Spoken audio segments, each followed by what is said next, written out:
Cuando hablamos de comercio exterior, hablamos de un manejo de una gran cantidad de información que va cambiando día a día. Sin embargo, una de las bases principales de esta práctica es la clasificación arancelaria de las mercancías. Soy el ingeniero Enrique Herón Jiménez Ramírez y voy a tener el gusto de acompañarlos durante el trayecto de este diplomado en línea sobre clasificación arancelaria. Soy un apasionado del comercio exterior. Trabajé toda mi vida con la clasificación arancelaria y desde sus inicios en la implementación del sistema armonizado de designación y codificación de mercancías, como representante de México y coordinando los trabajos de adaptación al español para Latinoamérica, España y Portugal. En el diplomado en línea en clasificación arancelaria del CUEG Baja California y Trade and Law College, podrás adquirir las herramientas y conocimientos necesarios para poder realizar correctamente la clasificación arancelaria de cualquier tipo de mercancías, además de los aspectos jurídicos de cada una de las secciones y de los capítulos, y el análisis de los textos legales. Finalmente, mediante casos prácticos, vamos a llegar a la correcta clasificación arancelaria. Este diplomado está dirigido al personal de agencias aduanales, de importadores, de exportadores, clasificadores, consultores, estudiantes de comercio exterior y carreras afines, así como trabajadores del sector público. No pierdas la oportunidad de cursar este diplomado con la experiencia y calidad académica que el CUEG Baja California y Trade and Law College tienen para ti. Los esperamos. Aquí nos vemos, amigos.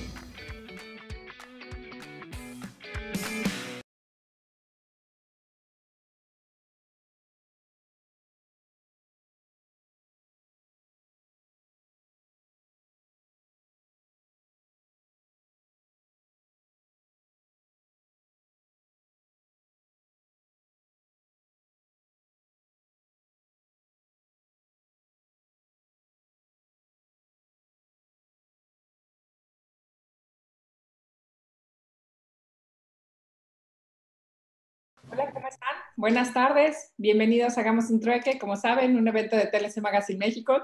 Y bueno, feliz día de la Revolución Mexicana. Y el día de hoy tenemos, no sé si se recuerdan, creo que fue el mes pasado, tuvimos una plática con Philippe de el e-commerce con datos de crecimiento impresionante en el que se repunta obviamente el 2020. Y quedamos de hacer una segunda parte con Luis Quiroz, que también aquí nos acompaña. Y vemos, el tema de hoy es e-commerce, cross-border y su perspectiva en México. Desde mi punto de vista, ahorita nos van a platicar más, pero yo creo que es una gran oportunidad del e-commerce en México, que si sabemos aprovechar el crecimiento, podemos impulsar muchas empresas de servicio y a las pymes también. Así que hoy, el día de hoy nos acompaña Philippe Boulanger, no me acuerdo de la pronunciación, pero bueno, y Luis Quiroz. Bienvenidos a los dos, ¿cómo están? Buenas tardes. Hola, ¿qué tal? ¿Qué tal, Luis? Hola, Felipe. Hola, Daniela, ¿cómo estás? Buenas tardes a todos.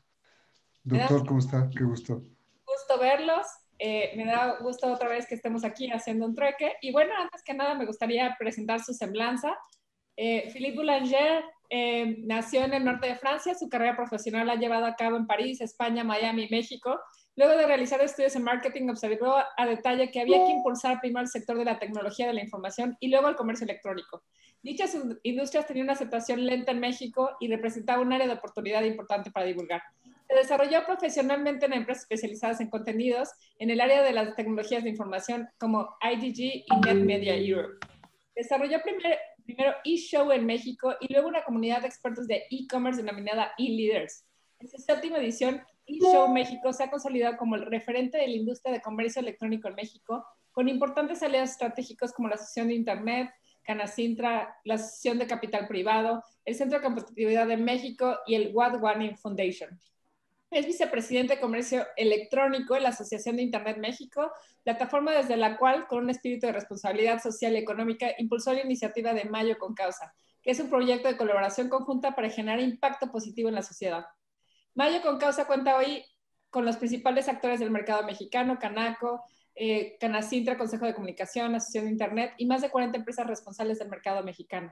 Ha participado como ponente en diversos seminarios especializados en comercio electrónico y marketing digital y dictado cursos sobre este tema en el Tech Milenio y en la UDLab Jenkins. Bienvenido, Philippe. Mil gracias. Pues un gusto estar aquí, como siempre. Y teníamos pendiente esta invitación, entonces un gusto volver a encontrar a mis compañeros aquí. Y además tener este panel con Luis. Entonces voy a dejar la parte técnica a Luis, como acordamos. Y, no, y con más novedades y poder avanzando. Daniela, que cuando tú digas, pues empezamos con la presentación, tú mandas. Déjame ahora presentar la semblanza de Luis y empezamos la presentación. ¿Te parece bien? Fantástico. Sí. Bueno, pues el maestro Luis Quiroz es maestro en Logística y Comercio Internacional por la Universidad de Anáhuac. Obtuvo la autorización del SAT como dictaminador aduanal, además de ser apoderado aduanal de la UNAM. Fue administrador regional del Centro y Administración Central de Auditoría de Operaciones de Comercio Exterior del SAT y participó en las negociaciones de acuerdos comerciales regionales como lo es ALADI con Brasil, Argentina, Unión Europea, TEMEC y CPTPP en temas de certificación y verificación de origen. Ha publicado artículos en revistas del Trade and Customs Magazine, en IDC de consulta del Grupo de Editorial Expansión, además de ser coautor del libro de consultor en aduanas y comercio exterior, editorial Thomson Reuters. Actualmente es socio fundador de Intelitax y consultor de comercio y logística internacional. Les damos, ya ahora sí, como ustedes gusten, a presentar la presentación. La verdad es un tema que en lo personal me apasiona. Pues fantástico. Pues Luis, ¿te parece bien? Como acordamos, voy a empezar yo. Y si me pueden dejar compartir la pantalla, por favor.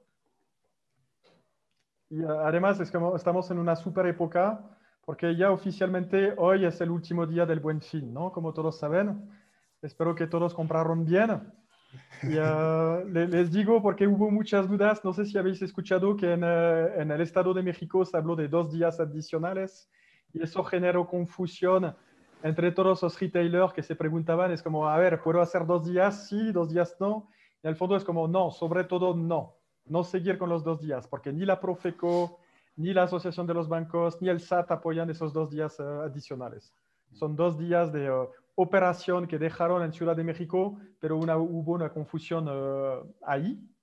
Ya veo que puedo compartir, pero aprovecho para hablarle de esta información, porque sé que muchas personas tenían dudas.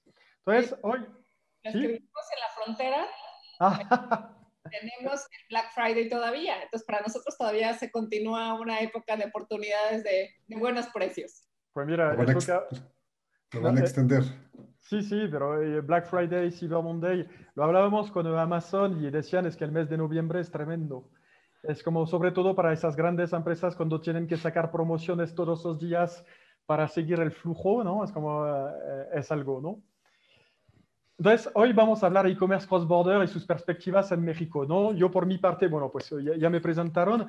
Les voy a hablar, es como habíamos visto una presentación y les voy a dar como un enfoque muy sobre la data, sobre el reto, porque en esos meses seguimos hablando con muchas empresas.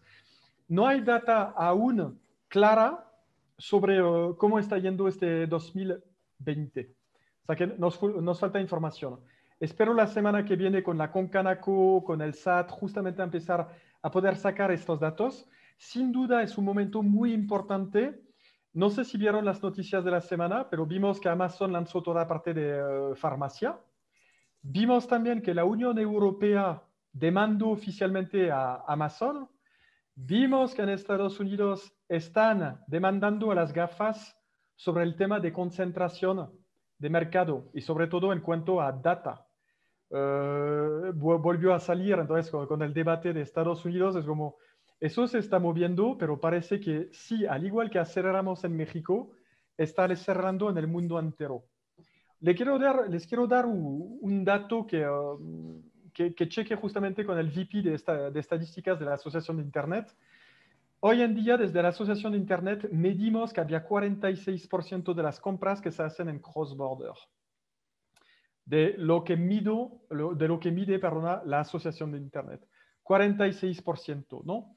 Y lo que quiero enseñarles hoy es todo este tema de data, porque yo sigo muy empeñando en dejarles entender por qué es tan relevante. Y entonces, ¿para qué compiten las grandes empresas, no? Lo habíamos hablado varias veces y reitero, ¿no? Vemos la valoración en bolsa de los Big Five en Estados Unidos. Pero el otro tema interesante es como el contenido hoy en día, ¿habéis visto la entrada Disney Plus en México? Y es noticia por todas partes. Todos compiten para contenido. ¿Qué hay atrás de este contenido, no? Y obviamente es la data, ¿no? Es la información, porque como lo vimos con algunos documentales que voy a reiterar en mi presentación, lo que no nos damos cuenta y forma parte de conversación que tengo con mis amigos, donde, oye, ¿qué tanto estas empresas tendrían que decirnos lo que hacen con la data? Y es como, sí, es muy importante, ¿no? Entonces, el corazón, la valoración, la economía, la bolsa últimamente me enseñaron una curva de cómo está funcionando el Standard & Poor's en Estados Unidos, es una locura, ¿no? El mercado se volvió loco. Y como el mercado se volvió loco, pues parece que todo el mundo vamos hacia las empresas, las tecnológicas, donde confiamos que ellas no van a caer, ¿no? Volví a hablar con mi padre también esta mañana, donde hablamos que en Francia vuelven a invertir no sé cuántos trillones de euros. Y yo le decía, es como, oye, ¿de dónde viene el dinero, no? Porque yo en México eso no existe, ¿no? Es que allá las empresas reciben 50.000, 100.000 euros, porque sí, es como, ahí algo hice mal, ¿no? Tenía que haber guardado una estructura allá. Pero es muy fuerte lo que está pasando. El mercado se vuelve loco y lo único que nos dice la bolsa es que todas van por las tecnológicas, ¿no? Y eso no es nuevo, es como hablamos de la data y me gusta usar esta frase porque no es nuevo, es antiguo, pero la pregunta es como, ¿qué hacen estas empresas con la data? ¿Y por qué? ¿Cómo se puede capitalizar sobre la data? Y vais a ver, ¿no?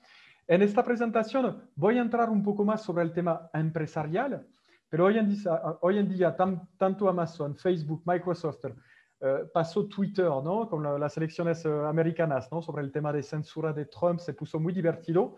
Lo que está en juego es que ellos se definen siempre como plataformas. ¿Qué hace un marketplace? Es que el marketplace, como Facebook, es un marketplace de contenido en el fondo, no se hace responsable del contenido. Es como si nosotros subimos algo en Facebook, Facebook dice que no puede traquear. Es como si queríamos poner cosas no sensatas, cosas provocadoras, cosas racistas, cosas malas, cosas de drogas, todo puede ser, ¿no? Porque ellos no capitalizan sobre el valor del contenido, capitalizan sobre las transacciones y usan esta data para entendernos mejor, ¿no? Entonces, por eso en esta presentación siempre hablamos de, ok, ¿y cómo bajamos eso a nuestras empresas, no? Tocaremos el tema de transformación digital. Regreso sobre este tema y hoy en día lo vemos con varias empresas. Como, ¿qué nos da digital? ¿Qué nos da la transformación digital? Pues nos da datos. ¿Y dónde está la clave? Es transformar esos datos en información. Y una vez que tenemos información, podemos transformar este dato, esta información, en conocimiento. Es como podemos sacar cuántas empresas, cuántos usuarios nos visitan. Eso es una información que si vienen del norte que van a disfrutar del Black Friday, es otra información. Pero una vez que sabemos jugar con este conocimiento, ¿en qué se transforma en conocimiento? En decir, bueno, pues durante el Black Friday no voy a hacer ofertas en el norte del país, ¿no? Si no voy a competir con todos los gringos allá y no voy a llegar, ¿no? No hay formas, ¿no? Y les doy este ejemplo sencillo, Daniela, si me lo permites, pero sobre todo, pues para decir, ¿qué hacemos? Y, vi otro dato que me preocupa, es que ya vimos que 32% de los negocios cerraron en la Ciudad de México. Sabíamos que eso iba a pasar, ¿no? Como que, hay otro dato que no me cuadra aún, es cuando leo los informes económicos, México no baja tanto en comparación con otras economías, ¿no? Si leen The Economist y si leen los indicadores de bajadas, bajamos menos que España. Ya hay cosas, ojalá alguien me pueda ayudar con esta parte. Ellos sé que invierten mucho más que nosotros, pero vemos que su economía baja, ¿no? Yo tengo una visión que en México los costos no son tan altos y en el fondo logramos sobrevivir gracias a costos más bajos, ¿no? Pero no obstante, la clave en esta transformación digital es tomar esta data, pasarla en información y en conocimiento. Como para ilustrar mi ejemplo, toda esta información de las redes, pues son ejemplos que circulan, ¿no? Como qué pasa durante un minuto en Internet, ¿no? Y vemos toda la data, por eso hablamos de Big Data, ¿no? El tema es como qué información sacan, ¿no? Había un reportaje de una periodista francesa en Tinder que le pidió a Tinder otra vez su informe. Es como qué información tenían sobre ella en Tinder. Le enviaron 500 páginas en los cuales estaban todas sus preferencias sexuales, estaban qué tipo de, qué más le gustaba, sabían cuándo había que hablar con ella, en qué momentos, tenían identificado, había más información que ella pudiese tener sobre sí misma. Eso es la parte que me gusta cuando hablamos con empresas. Siempre les preguntamos, es como, para intentar hacer entender a la gente por qué digital es una oportunidad, es como qué información podemos sacar de los clientes. Y allí les quiero presentar eso. Imagínense, tienen una tienda en la calle y van a vender flores. Si alguien viene, ¿qué información sacáis del cliente? Es como, vais a ver de vista a la vista, vais a ver si es un hombre, una mujer, cómo se viste. Si les paga en una tarjeta, os vais a quedar con los datos de la tarjeta. Pero no sabéis ni de dónde vive, no sabéis, no conocéis sus ingresos. Sacáis pocas información en el fondo, ¿no? ¿Qué información nos da digital? Pues miles de cosas. Y ahí les destaqué los 7 datos que más se sacan en Internet. Es como tu experiencia de compra. Es como, ¿nos recomendarías a un amigo? Los datos del contacto. Nos quedamos con su nombre, apellido, pero además, como lo vemos abajo, su dirección física. Ninguna tienda, si vais a comprar en Liverpool, no saben, no tienen todo eso. Datos de navegación, cómo nos encontraron, cómo llegaron hasta nosotros, en qué momento, por qué se van. Podemos sacar esta información. Y con los cookies podemos ver cada cuánto regresan. Eso es información básica que sacamos en digital. Ahora quiero que piensen un momento, es como cuánto tiempo dura esta información. Si ustedes en un negocio reciben 50 clientes, ¿qué se queda? Pero en un negocio digital, si tienen 50 clientes, ¿cuánto tiempo dura esta información en posesión de la empresa? Pues es ilimitado. Y eso es lo que entendieron los marketplaces. Es lo que hacen los grandes del digital. Es decir, que una vez que te tengo identificado que sé quién eres, pues entonces cada vez que vas a volver a aparecer, voy a sacar mucha información sobre tus gustos, qué te gusta, cuántos años tienes. Y cada vez que me vas a dar clic en un contenido, o sobre algo de interés, yo lo grabo. Y así voy a ver qué te interesa, por dónde vas. Si veo que compras medicamentos para niños, pues entiendo que vas a ser papá. Son deducciones, ¿no? Y todo eso son las reglas que hacen. Para eso hicimos esta presentación. Es para que las empresas y los seres humanos entiendan el poder de la data y cómo se toman decisiones en función de la data. Daniela, cuando me extiendo, por favor me cortas. Yo, Luis, es como que cualquier intervención para enriquecer todo lo que estamos presentando, por favor. Entonces, regreso a este tema de data. Es súper importante. Les dejé estas 2 referencias. No sé si las conocen, no sé si las vieron. Esta es como influyó, la de la izquierda es como influyó sobre las elecciones. Ahora con el tema de fraude en Estados Unidos vamos bien, se va a poner aún más interesante. Y el del social dilemma es genial porque nos da una visión más humana y una preocupación. Todas esas empresas nacen o de Estados Unidos o de China. ¿Y quién las puede cambiar? Pues es o Estados Unidos o China. Nos puede hacer reflexionar cómo podríamos sacar este tipo de empresas en México. Obviamente depende de nuestra infraestructura, nuestras políticas. Pasó el paquete económico hace como ahora casi un mes, ¿no? Se votó y había todo un tema de kill switch. No sé si estaban a tanto de lo que se votó ahí. Pasó por la Cámara y pasó por el Senado. No sé si alguien quiere más información, se lo pasó, pero básicamente es como permitir al gobierno sobre algunas plataformas de poder apagar la página web de páginas que no tributen en México. Y eso por una parte parece bueno, pero por otra parte genera un tema, es como, ok, es un mundo global, significa que muchos mexicanos no se van a quedar con las mismas herramientas. Es un gran debate. ¿Ok? Ahora bien, cuando hablamos de todo eso es como tenemos que regresar a la transformación digital de la empresa. Eso ya lo vimos y me gustaría pasar rápido, ¿no? Sobre la cultura, la analítica y el dato. Hoy en día más que nunca, pues una vez que entendemos la importancia de la data, pues tenemos que poner esos modelos en marcha en nuestras empresas. Los obstáculos del presencial, ¿no? Es como la ciberseguridad y no es presencial, que no podemos tocar, escuchar el producto. Pero no obstante, tenemos oportunidades, que es como la data que podemos tener, el alcance que nos da y las soluciones, ¿no? Las soluciones generalmente van en torno a la experiencia de usuario. Otra vez, es como asegurarnos que el cliente está a gusto en su experiencia de compra. La organización del e-commerce, cuando la vemos, pues rápidamente siempre es desde la plataforma, el front y el back, y es importante porque en cada una de esas etapas vamos a captar data, como en el pago, la entrega y el marketing. No recuerdo si habíamos hecho este juego, creo que no. No sé si nos va a poder permitir hacerlo, pero siempre les pregunto si ustedes van a montar, después de todo lo que les conté, si ustedes van a vender online, ¿cuál es el canal de venta más apropiado? O sea que no hay una buena sola solución, hay varias. Pero hablamos de la tienda propia, el multimarca, el marketplace, redes sociales. Son 4 canales básicos. Pero al momento de contestar, siempre les quiero preguntar, es como piensen con qué canal se van a quedar con más data sobre sus clientes. Y lo podemos ver rápidamente, ¿eh? Lo tengo aquí, ¿no?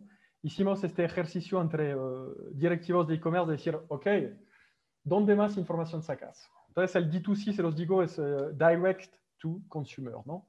Donde tenemos el nombre del cliente, domicilio de entrega, correo, teléfono, tarjeta. En un marketplace no vamos a tener toda esta información. Vamos a ver el nombre, la reputación, quizás el domicilio de entrega si nosotros entregamos, pero no tenemos todo. En social commerce, nombre, correo, domicilio de entrega y los datos que los usuarios tengan configurados en privacidad para compartir. Es limitado. Y en live commerce, commerce corner shop Rappi, pues entonces nombre, domicilio de entrega. Eso explica claramente por qué Walmart decidió no volver a trabajar con Corner Shop. Primero, Walmart quiso comprar Corner Shop porque veían el potencial de la aplicación. Es una fuente de data increíble. Cuando la COFECE le negó la compra, eso pasó hace como un año, si recuerdo bien, poco más de un año. De hecho, les cancelaron la compra entre México y Chile. Walmart dejó de vender a través de Corner Shop. ¿Por qué? Porque saben que no van a recuperar toda esta información del cliente. Y los e-tailers, ¿no? Que son tiendas más especializadas. Nombre, domicilio de entrega. Entonces, seguimos con el tema de data. De decir, ok, ¿y de dónde? ¿Cuáles son las plataformas? ¿Y qué data puedo sacar, no? Hoy en día creo que todos tenemos que entender lo que es un CRM, ERP, BI, Business Intelligence, y todas esas plataformas que podemos usar. El front, o sea que la parte visible, lograr explicar nuestra actividad de la forma más agradable, es el objetivo. Y atrás, pues todo lo que viene enchufado, ¿no? Todas esas herramientas que nos permiten colectar data, como puede ser Google Analytics, Google Search, Console, los medidores de SEO, los chatbots, todo eso nos da información adicional. Quiero pensar que lo tenéis y ahí es un ejemplo de información que sacamos, ¿no? Para los que no lo vieron, ¿no? ¿Qué información? Ahí podemos ver también en cross-border de dónde nos compran, ¿no? De dónde nos visitan. Un Google Analytics les va a dar toda esta información, ¿no? Hay una mapa mundial donde podemos ver de dónde nos visitan. Ayuda mucho, sobre todo, estoy pensando en, yo desde cuando vivía en España era ver todo el tráfico que venía de Latinoamérica, ¿no? Es como, allá es un país, aquí es un continente, ¿no? Más allá de México y tomando en cuenta Estados Unidos y hasta Canadá, ¿no? Toda la población hispana que está allá. Otros conceptos importantes, entonces eso ya lo voy a pasar rápido, pero son el tema de pagos. Tenéis que entender que en e-commerce siempre hay un tema de contracargo y de tasa de aceptación. Estamos trabajando con eso, con la Asociación de Internet, de hecho, con la Asociación de los Bancos Mexicanos para subir esta tasa de aceptación. Solo quédense que de 10 transacciones en México, solo se valida un 5.6 sobre tarjetas de débito y el 67% sobre tarjetas de crédito. O sea que una vez que pasamos datos, no significa que vamos a cobrar. Había contracargos y hay tasas de aceptación. Y es un dolor para la infraestructura. Los medios de pagos offline, eso es otro tipo de información que podemos tener de los clientes, ¿no? En función del nivel socioeconómico, pues vemos que los pagos offline son muy importantes en México. Los pagos móviles es mobile first, sin duda. Y lo que a todos nos gustaría es pago por transferencia. Así no hay comisión, recibimos el dinero, hay pocos problemas con eso, pero eso es un trato de confianza entre el cliente y el seller. Las mediciones básicas de los compradores, entonces ahí es como la aceptación, como vimos, el contracargo, pero el promedio de compra, la frecuencia de compra, gracias a eso acumulamos datos sobre nuestros compradores. Y luego voy a pasar rápido porque quiero dejar la palabra a mi querido Luis. Es como mediciones básicas, devolución, ups, hay un error de ortografía allí, una disculpa, un dedazo, de devolución de mercancías y problemas en paquetería. De decir, es como, ok, logística inversa. Es decir, de qué pasa cuando el cliente, y no sé si escucharon, pero Profeco está emitiendo un código de ética. Hay un distintivo de Profeco que está por salir, creo que va a salir al principio del año que viene, y obviamente toca todas esas reglas básicas para poder vender online, ¿no? Eso tenemos que cumplir con las autoridades y el trabajo de las asociaciones, de la Concanaco, de la Asociación de Internet, justamente es tener este cabildeo de empresas para hablar con las autoridades sobre lo que son las buenas prácticas en e-commerce. Les pongo este tema porque creo que es importante, es cómo funciona digital. Todo en digital es lógico, todo es data, todo es proceso. Y hasta el marketing, ¿no? Hasta la venta. Y entonces cuando hablamos de vender en digital, hablamos de atraer clientes, interesar, desear, vender, fidelizar. Todo eso responde a un tipo de proceso. Y cada página web tiene este proceso. Como atraer, luego convertir, como una vez que tenemos una visita, convertirla en potencial cliente, cerrar el deal y hacer que estas personas hablen de nosotros. Lo que vamos a buscar es que un cliente hable de su experiencia de compra con todos sus otros contactos.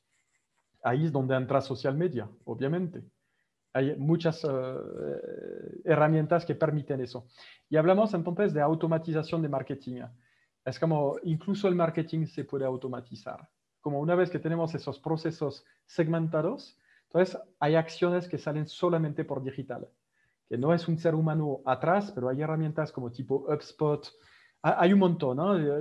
HubSpot divulgó o vulgarizó lo que es la automatización del marketing con un CRM que conllevaba automatización, y eso permite que haya acciones sencillas para decir, oye, que una vez que tu cliente no te volvió a comprar en 2 meses, manda un email para decir que tienes una super oferta.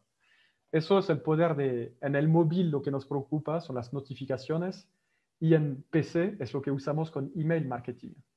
Es todo un juego de decir, ok, ¿cómo hago que mi cliente regrese? ¿Ok?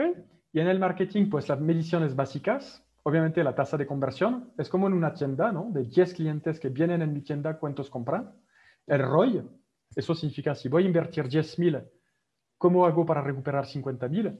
Y el costo de adquisición. Decir, ok, voy a gastar 100.000 pesos en una campaña, ¿cuánto me cuesta? ¿Cuánto me define? ¿Cuánto cuesta un cliente para mí? ¿No? Y todas las herramientas que están ahí.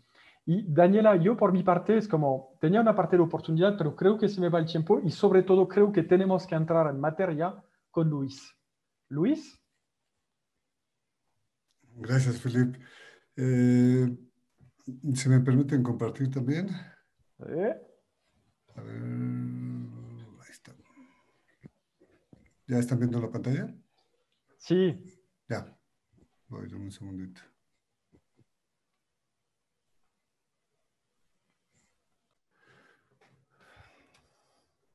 Muy bien, pues gracias nuevamente a Octavio, Daniela. Esta es una gran oportunidad de juntar la técnica, la experiencia que tiene Philippe, que lo escuché recientemente en Hagamos un Trueque, y me pareció muy rico hacer este ejercicio de profundizar más en lo que hay detrás del e-commerce, contra lo que en este foro de aduaneros vivimos cotidianamente en torno al cross-border, que no es otra cosa más que la importación o exportación de los bienes tangibles que se hayan comprado en Internet.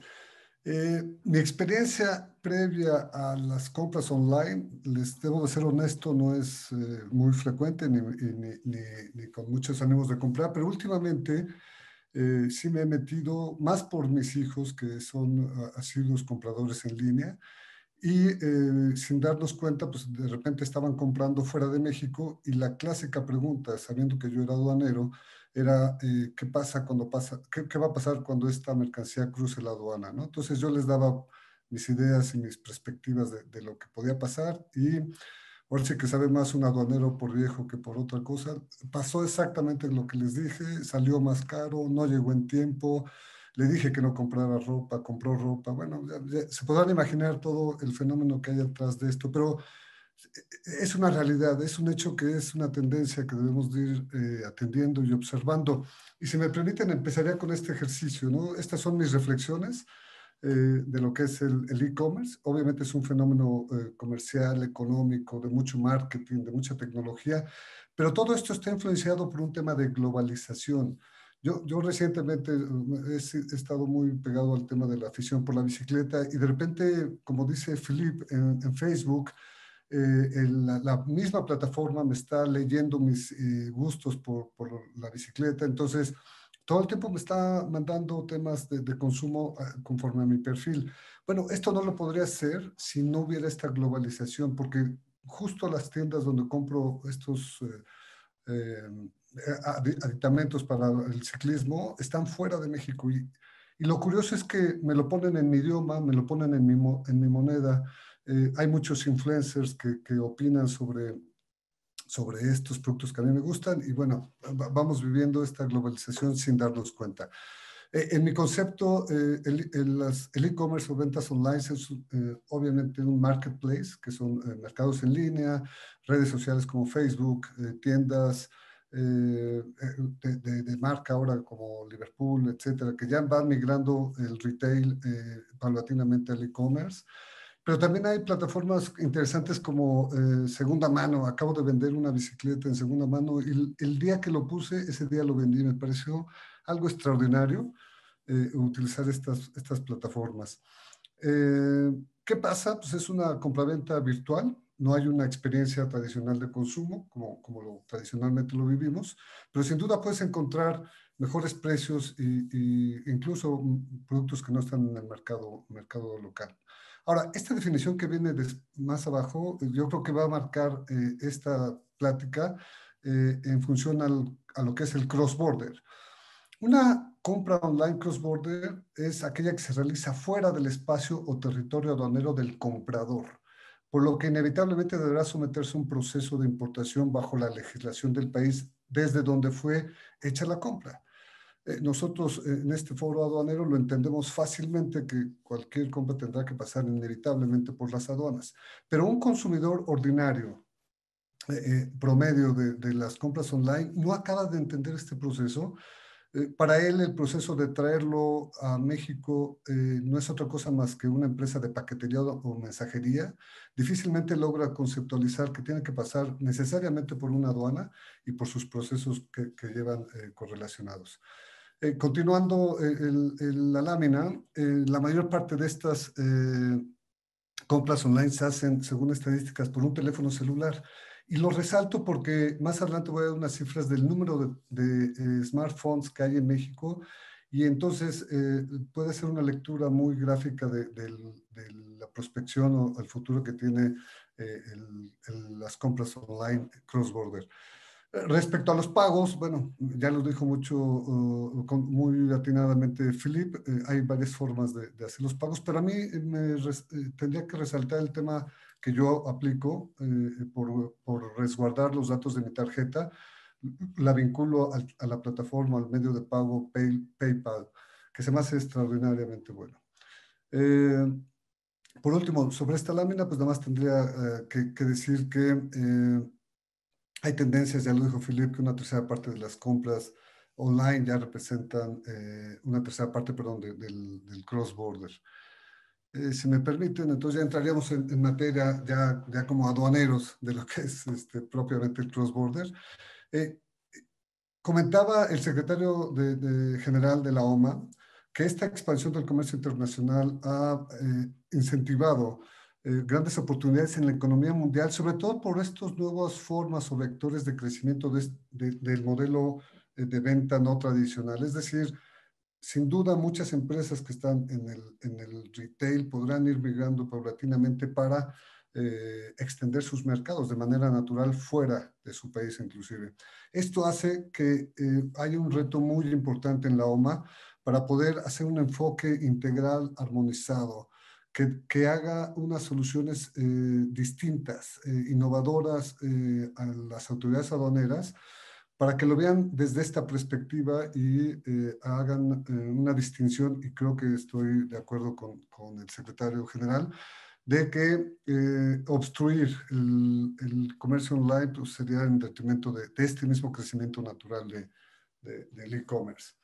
Para esto, entonces, se integró un grupo de trabajo de comercio electrónico en una cumbre que se llevó a cabo en Luxor, Egipto, en diciembre del 17, y ahí es donde se crea el marco normativo a través de la resolución sobre comercio electrónico transfronterizo, conocido como resolución Luxor.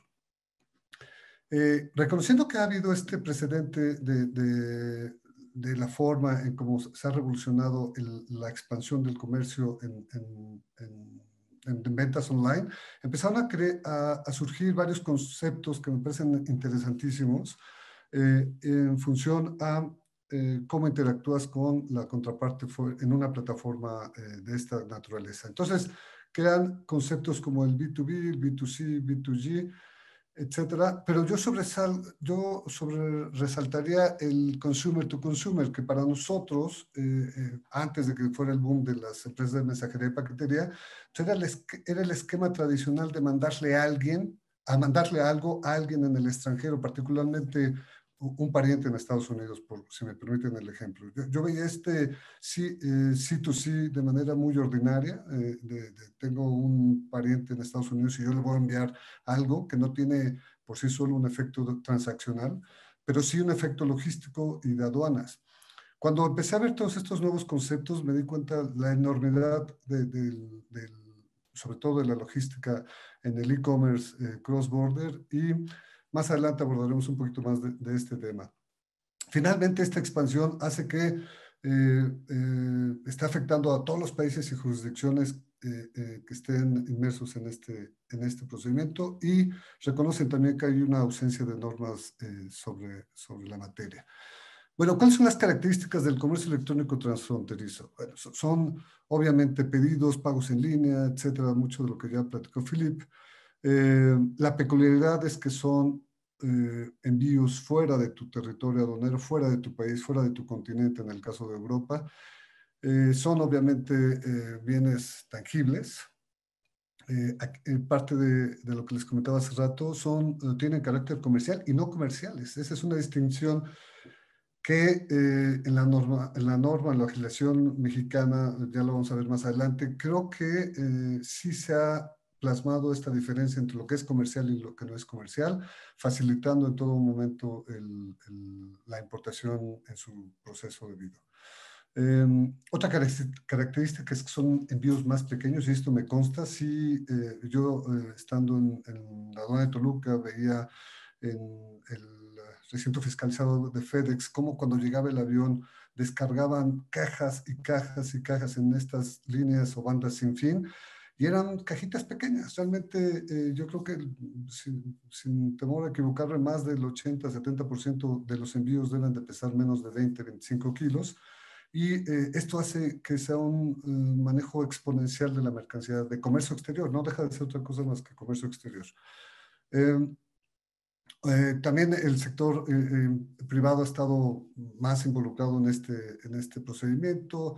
Las aduanas han gestionado más riesgos, medición de riesgos y de protección, debe haber más recaudación. Todas estas partes que son fundamentales para este concepto del e-commerce. Y obviamente predominan los desafíos tradicionales de las aduanas, de las administraciones de las aduanas, que son el comercio ilícito, flujo financiero ilícito, propiedad intelectual, piratería, falsificación y fraude comercial. Entrando ya al marco e-commerce cross-border de la OMA, el objetivo particular de esta resolución fue crear normas de referencia a escala mundial, para este procedimiento que facilitaría y tendría el control de manera natural por parte de las administraciones aduaneras. ¿Qué se logra con este procedimiento? Bueno, pues dar más certeza, previsibilidad, transparencia y seguridad a la cadena de suministros del comercio electrónico. Finalmente, a través de estas reglas claras, precisas, quienes actúan dentro de la cadena de suministro podrán hacer uso con bastante certeza de este procedimiento. El enfoque armonizado se refiere a evaluación de riesgos en el despacho aduanero. No olvidar el tema de la recaudación y de la comparación entre los países. También lo más importante para mi gusto de esta resolución es el intercambio anticipado de los datos electrónicos, obviamente de los usuarios del e-commerce, a las aduanas y entre las aduanas. Lo vamos a ver más adelante en las normas de la resolución. Déjame avanzar al siguiente tema.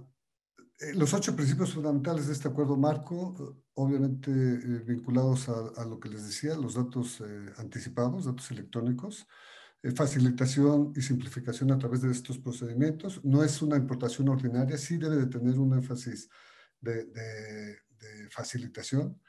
No deben de descuidar el tema de seguridad y protección las aduanas o las administraciones de aduanas. Y obviamente atrás de esto sigue estando la naturaleza recaudatoria de las aduanas. Todo debe ser medible, debe ser analizado, debe estar con mucha apertura y vínculo con las asociaciones privadas. Debe haber mucha divulgación. Esto es algo muy cierto. Si les comentaba hace rato lo de mi hijo, no sabía que su mercancía iba a pasar por la aduana, que iba a tener tantas dificultades. Incluso les cuento rápido una anécdota de mi cuñado. Compró una funda de su asiento para su motocicleta en Italia, pensando que le iba a salir más barato. Al final, ni salió más barato, perdió la mercancía. Sí es como una falta de información que está en torno a que las compras online tienen que pasar necesariamente por la aduana. Y finalmente, los marcos legislativos para cada país. Ya entrando en materia, la norma 1 específicamente de esta resolución habla de este intercambio electrónico anticipado de datos. Obviamente debe de haber una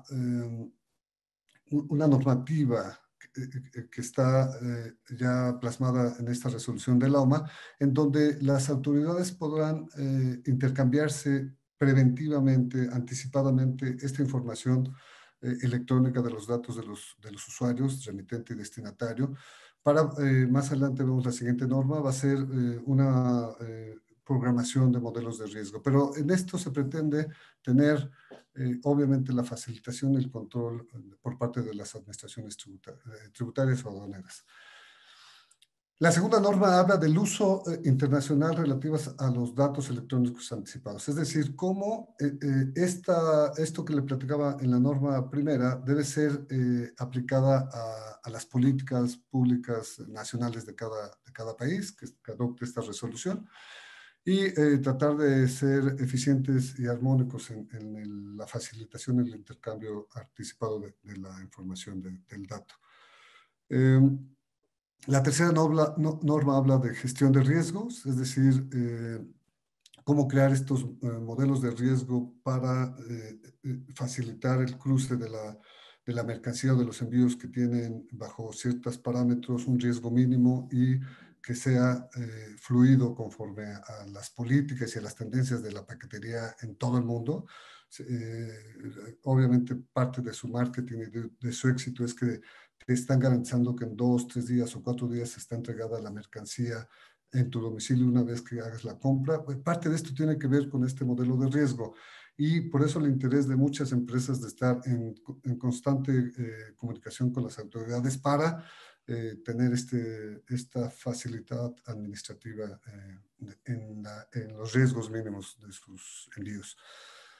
También la norma 4 habla de las inspecciones no intrusivas, que los aduaneros lo conocemos muy bien. Es una tendencia no solamente del e-commerce, sino de de todos los despachos o el despacho aduanero en los recintos fiscales, en donde a través de la tecnología haces una inspección más frecuente, no intrusiva, del comercio internacional. Esto también pretende ser aplicado al e-commerce, a las importaciones del e-commerce. Procedimientos simplificados, sin duda, en el caso al menos de México, sí ha hecho una distinción bastante relevante en función a aquellas empresas de paquetería y mensajería que bajo un registro y ciertos parámetros están autorizados por el SAT para tener estos beneficios administrativos que ya los vamos a ver más adelante, pero bueno, quería mencionarlo en función a esta norma 5. La norma 6 habla curiosamente del operador económico autorizado, lo cual me pareció bastante interesante, cómo incluso la misma Organización Mundial de Aduanas está previendo que existe esta certificación de operador económico autorizado para incluso pequeñas y medianas empresas que extiendan su mercado local a través del e-commerce y la cadena de seguridad de los mismos envíos a través incluso de las empresas de paquetería y mensajería estén garantizados en esta cadena de seguridad. Obviamente sigue importando los temas de recaudación a la OMA, pues finalmente es la naturaleza de la misma, y algo que me llamó poderosamente la atención aquí es que debe de haber nuevos modelos de recaudación de ingresos, es decir, cómo las aduanas o las administraciones aduaneras deben de permitir que el pago de los impuestos, de los aranceles, de los derechos, ya vengan incluso cubiertos por los proveedores, por los intermediarios, por cualquier otra figura distinta al importador convencional, por alinear a una tendencia mundial, sin duda sí está todo esto pasando en el mundo. Dos, que sean pagos electrónicos, que acepten incluso pagos con tarjetas de crédito en la misma aduana, lo cual puede ser romper un paradigma interesante para la aduana mexicana, pero se ve cómo esta tendencia va a repercutir tarde o temprano en la administración aduanera en México. Obviamente está la norma 8 de minimis, esta la conocemos perfectamente bien, también la vamos a platicar más adelante, pero eso es el margen, el espectro, el margen, sí, el monto de valor que está exento de pago de impuestos según cada legislación nacional. Y la norma 9 habla sobre la prevención de fraude y de comercio ilícito, en donde no debe de perder de vista el tema de, aún dando facilidades administrativas, seguir disuadiendo del comercio ilícito, de la piratería, etcétera, todo lo que platicamos hace rato.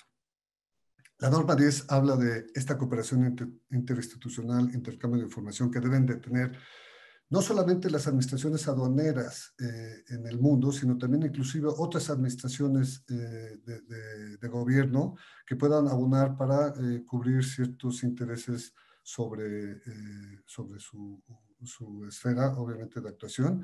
Y se abre la posibilidad de hacerlo a través de ventanillas únicas, inclusive. La norma 11 habla de asociaciones públicas privadas, en donde debe haber esta interlocución de manera más abierta, más expedita para tener mejores resultados. La 12 habla de esta cooperación internacional que hemos estado haciendo bastante énfasis. La 13 lo platicamos en otras láminas de la divulgación, sensibilidad y comunicación que deben tener estas administraciones aduaneras con todos los interesados, con todos los usuarios del comercio electrónico transfronterizo. Y las últimas dos hablan de un mecanismo de medición. Evidentemente, si no se mide, si no se analiza, pues no podrá mejorarse nunca estos procedimientos, por lo cual pone algunos parámetros la OMA para medición de estos procesos. Y obviamente al final habla de los avances tecnológicos y de la innovación, cómo esto debe de estar constantemente en la mente de las administraciones aduaneras y cómo es una tendencia mundial.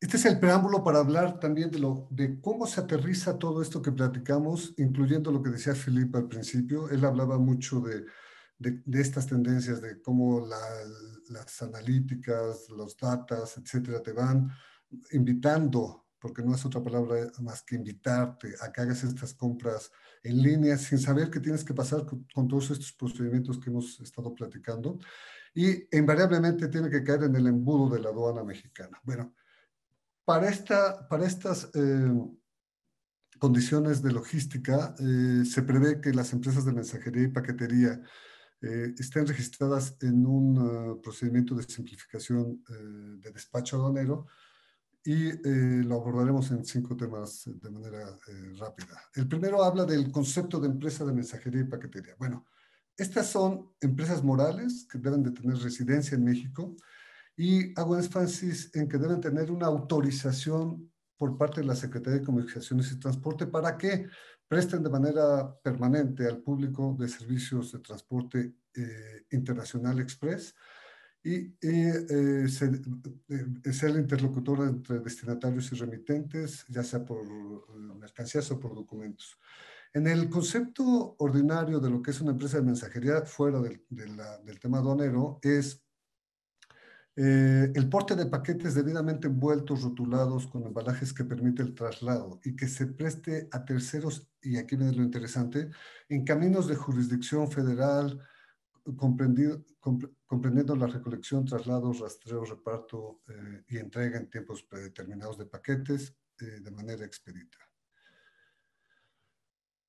El segundo punto de esto que estamos abordando es lo que les platicaba, el despacho aduanero simplificado. ¿Cuáles son las facilidades administrativas que les otorga el SAT a través de la Administración General de Aduanas a estas empresas? Bueno, obviamente hay un registro previo, que es el 78 LA de las reglas de comercio exterior.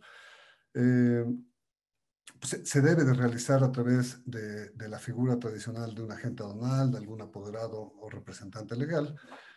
Utiliza un pedimento simplificado para hacer estos cursos de mercancía. Y lo interesante viene aquí, le da la facilidad de utilizar, para hacerlo más expedito, códigos genéricos para identificar la mercancía, puede aplicar tasas globales, puede tener incluso preferencias arancelarias conforme a los acuerdos de libre comercio celebrados por México, y elaborar y declarar sus propios acuses de valor.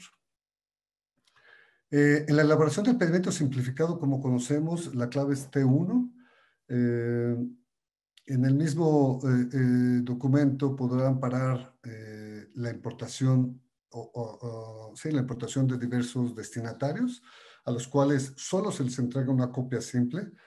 El pedimento T1 debe llevar la clave, el RFC genérico, como lo vemos ahí, o incluso el RFC de la empresa de paquetería o mensajería. Si va a ser un solo destinatario, entonces podrá separar la mercancía, hacer su propio despacho y declarar identificadores, como los vemos aquí, que les facilite el reconocimiento en los modelos de riesgo de la autoridad aduanera, identifica de manera más rápida. Declaración de códigos, esto lo hemos visto también en los pedimentos T1. Hay para cada unidad en piezas, en kilos, en litros, un código específico. Para la exportación tenemos uno propio. No son considerados, esto es importante, no son considerados fracciones arancelarias, lo cual me parece un poquito contradictorio, pero pues finalmente es una practicidad de este procedimiento. Porque obviamente no están publicados en la ley del Impuesto General de Importación y Exportación. Y hablando de regulaciones y restricciones no arancelarias, es un poco contradictorio decir que te permiten importar a través de un código genérico cualquier producto a través de un pedimento T1 sin usar tus datos fiscales. Sin embargo, debes de cumplir con las regulaciones y restricciones no arancelarias conforme a la fracción arancelaria que le corresponde a tu producto, lo cual se me hace muy complicado, pero seguramente debe haber buenas prácticas en los recintos fiscalizados de las empresas de paquetería y mensajería que les permita tener bajo estos análisis de riesgo o sus propios fuentes de información, sus big data, mucha información que las van asemejando y que las colocan en fracciones arancelarias por similitudes, por coincidencias de manera más expedita. No pueden importarse aquellos que son de difícil identificación, que los conocemos claramente como polvos, líquidos, etc. No están escritos en el padrón de importadores cuando la mercancía no exceda de los $1,000. Las personas físicas podrán hacer importaciones hasta por $5,000 bajo este rubro, siempre y cuando hagan una operación por semana, no más de una operación por semana, y permiten exentar las normas de las NOMS a mercancías que no sean objetos de comercialización y que no excedan los $1,000, igual siempre y cuando no se repita más de 2 veces por semana, digamos. Siguiendo con el tema del despacho nuevo simplificado, aquí hay que resaltar que las empresas deben estar muy alineadas, me refiero a las empresas de mensajería, muy alineadas con la autoridad aduanera. ¿Para qué? Para hacer este intercambio en tiempo, en línea, de toda la información de las guías aéreas, de los datos que contienen las guías aéreas, para que alimenten de manera anticipada la información que a la autoridad le permita tener clara las mercancías de importación de riesgo que deben estar supervisadas. Los datos que se deben de señalar según la Administración General de Aduanas tienen que ver con, obviamente, los datos que les platicaba de guías, números, nombres y direcciones de consignatarios y remitentes, descripciones, valor, origen, etc. En función a las tasas, bueno, lo interesante aquí, como una facilidad administrativa, es que hay una tasa global del 20% cuando la mercancía no exceda de $1,000, excepto bebidas, alcohol, cigarros, y una tasa del 19% cuando no exceda de $1,000. Es decir, la primera es cuando se exceda, es del 20, la segunda es cuando no se exceda, es del 19. Ahora, este tercer rubro habla específicamente que en un rango de $50 a $117, inclusive con este último acuerdo que se hizo en el TEMEC, podrán pasar sin el pago de impuestos, y cuando tenga regulaciones y restricciones no arancelarias, deberá aplicarse la tasa del 17%. Se podrá importar mercancías bajo este rubro T1 sin el pago de IGI y de IVA, aquellas mercancías que están por debajo de los $50 americanos, que no tengan regulaciones y restricciones no arancelarias, y se pague una cuota mínima. No podrá importarse por estas empresas de paquetería y mensajería, billetes y anuncios de lotería extranjera, materiales y residuos peligrosos, psicotrópicos, estupefacientes, armas de fuego, animales y dinero. El último punto es la deducibilidad de estas operaciones. Si estás en este supuesto esto es importantísimo porque por eso resaltaba lo del consumer to consumer. Cuando yo le envío algo o cuando un pariente me envía algo del extranjero, pues entenderá que no tiene ningún efecto comercial y no lo voy a meter a mi contabilidad y no lo podrá hacer deducible. Pero ¿qué pasa cuando ya empieza a ver el business to business o el business to consumer, en donde este efecto, al menos en el impuesto sobre la renta, no podrá ser deducible? ¿Por qué? El artículo 27 del impuesto sobre la renta habla de que para la importación debe de cumplir con los requisitos legales que correspondan. Y en el artículo 6 de la ley aduanera específicamente habla que para hacer un trámite de importación deberás emplear la firma electrónica avanzada, sellos digitales, otros medios tecnológicos para la identificación de quien vaya a hacer la importación. En este caso, particularmente del T1, es algo que no se lleva a cabo. Las perspectivas para México en el e-commerce, que es la cancha donde nos llevó Philip, es, para mi gusto, llevar una mayor planeación de infraestructura para cubrir las necesidades en los próximos años, disponibilidad de otros medios alternativos de transporte, es decir, tal vez el transporte multimodal o tal vez el transporte carretero en mayor énfasis. Deberá tener mayor cobertura los transportistas. Estaba leyendo que la Asociación Mexicana de empresas de paquetería y mensajería estiman que hay entre 2.500 y 2.700 empresas que tienen su autorización. Entonces, podrán hacer estas alianzas para llegar a zonas muy remotas en la República Mexicana.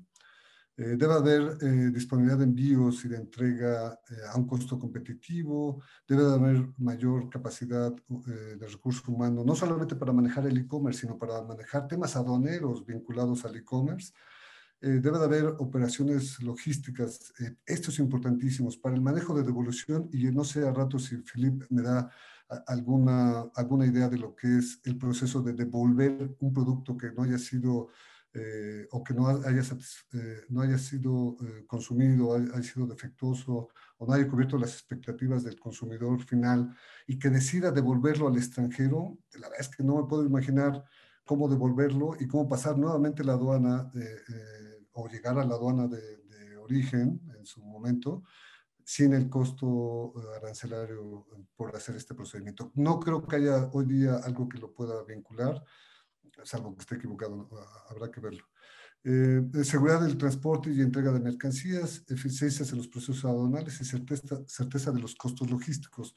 Para los usuarios en las aduanas debe de haber mayor homologación de los documentos. Sería extraordinario que sea un mismo documento aduanero en España, en Japón, en China, con el que tengo yo en México. Si eso se logra homologar, creo que va a dar mucha certeza.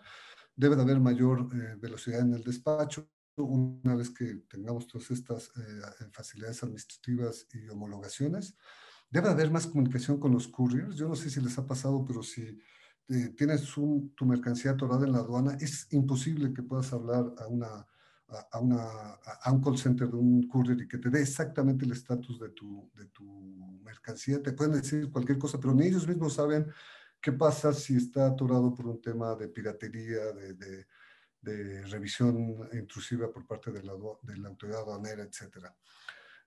Trazabilidad y visibilidad en el proceso, manejo, custodia y entrega en buenas condiciones, en los procesos de devolución que les platicaba, y hacer pagos diferidos y tarjetas de créditos. Yo creo que ya estamos en el momento de que incluso la aduana mexicana, el SAT, debe de abrirse para poder recibir pagos vía tarjeta de créditos online en una plataforma muy robusta, como cambiar o romper este paradigma. Por último, mis conclusiones serían: el e-commerce, obviamente puedes encontrar productos más baratos. Hay una desconfianza enorme por el uso de los datos personales, sin duda. Hay nuevos jugadores, unas marcas ya prestigiosas ya se suben a este canal de ventas. Está cambiando el estilo de vida. Hay nuevos consumidores, incluso de adultos mayores. Hay más ofertas, hay créditos. El dato que les platicaba al principio, 87 millones de smartphones registrados en México. O sea, ese es el potencial del e-commerce que yo veo en México. Hay 75 millones de usuarios de Internet, 18 millones de hogares cuentan con esta conexión. El punto 8 está interesante. El porcentaje del e-commerce versus el retail en México anda en el 1.9%. En China está impresionantemente en el 29% y el promedio mundial en el 12%. Hay nuevos modelos de riesgos que debe tomar en cuenta la autoridad aduanera y debe de haber mucha participación entre las autoridades, organismos, empresas para que esto fluya de manera natural. Y mi última reflexión para irme, me encantó una vez que vi pintura que está en el Museo Diego Rivera, se llama Sueños de una tarde dominical, en donde particularmente hago énfasis en que además de que están circulando muchas personas de diversos extractos sociales, lo que resalto sería la vendimia. Y esto yo lo viví siendo old fashion en mi infancia, yendo a una alameda a pasear con mi mamá, con mis hermanos y comprando cosas y viendo que alrededor de la alameda hay muchísimos puntos locales de ventas, de comercios, y que eso fue migrando ya en los últimos años a los grandes centros comerciales, y que ahora con esta tendencia del e-commerce seguramente va a haber una transformación bastante interesante que nos va a dejar esta reflexión, ¿no? Pues por mi parte sería todo, Daniela. Gracias por la invitación. Estoy a sus órdenes. Bueno, pues disculpen, no me queda más que agradecerles su plática muy interesante y darles como un reconocimiento como de parte de Hagamos un Trueque. en el que dice, no sé si me ayudas, Isa, TLC Magazine México y hagamos un trueque. Otorga el presente reconocimiento a Philippe Boulanger por hacer un trueque en la plática virtual con el tema e-commerce cross-border y su perspectiva en México el día 20 de noviembre del 2020. Y Luis Alberto Quiroz Martínez por el mismo trueque. Muchísimas gracias a los dos por este maravilloso trueque. Philippe, mucha suerte en la votación. Esperamos verte en la siguiente como presidente. Mucho éxito, Philippe. Muchas gracias a ustedes. Siempre un gusto estar aquí. Hablamos. Cuídense.